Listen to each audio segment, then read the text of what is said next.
Well, gentlemen, let's go ahead and get on to the three S's.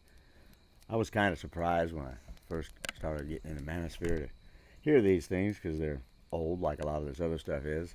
They've been done in different ways, but this one was kind of the same. It's called shit testing, shaming, and sex. Those are the three S's. Now, these are the weapons used in the conflict between hypergamy and dominance, and they can be good or bad, but we'll get into that in a minute. Anyway, shit test is basically an incremental escalation. It's one of those things that women do on a regular basis, and men do too as well. They just you keep asking to do something better than the thing you did the last time. So if you pass one, the next time it'll be more. It can be either give me more, as is usual on one side of it, or do better. Like, well, you didn't hammer that nail well enough. Here's how you do it right. That's a little shaming too, can go with that. And the sex part, well, that's always the promise of or possibility of that sort of thing. And it pretty much gets into it that way. Now, generally speaking, it's a methodology of distraction and misdirection is what sex is usually used for. Because the truth of the matter is, if you're saying something or doing something somebody doesn't like, they can distract you pretty easy that way.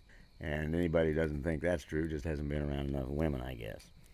They're tools, like I said, they're bad or good. Both sides use them. They can spur you on to higher performance or used as a way to tear you down.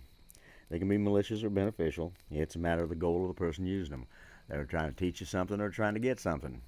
They're trying to make you better, your life better, or make your life worse. It can be used both ways. So one of the things you've really got to remember is that whenever you come up on this, the way things feel, it's always going to be an emotional battle, a sophist argument of some kind, something that sends you off in that direction. Usually, if it's malicious, it's designed to get you to not think of the right way to do things. If it's beneficial, it's designed to help you out, help you do things better. That's just the way it is. And what it looks like is always a really important thing. That's why you got to remember to be good, to try and be beneficial use to others, to try and be that great, better at everything you do, so you can afford to be generous someday. That's just about how it works. And one of the major things that you really have to look out for is who it's beneficial to.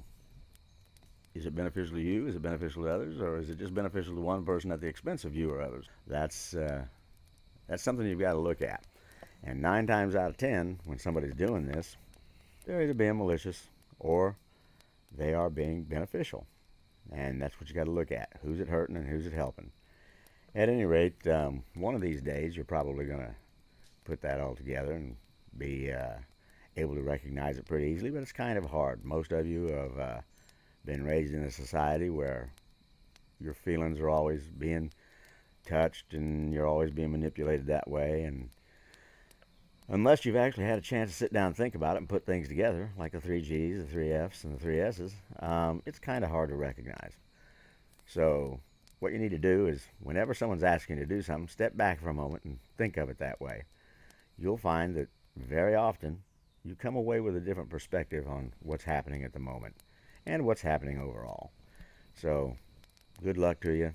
Enough said on that.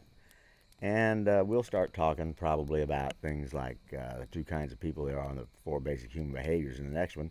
And like I said, we'll put these together into one piece so that they're 5 or 10 minute things you can listen to all at once. But I kind of like to break them down and put them out like that so that you have something to chew on that didn't take you a whole long time to listen to or understand. At any rate, boys, see you next time. Enjoy the fire, get yourself some barbecue, have a drink, relax, let some iron sharpen iron. We'll talk to you all later. You all have a good day.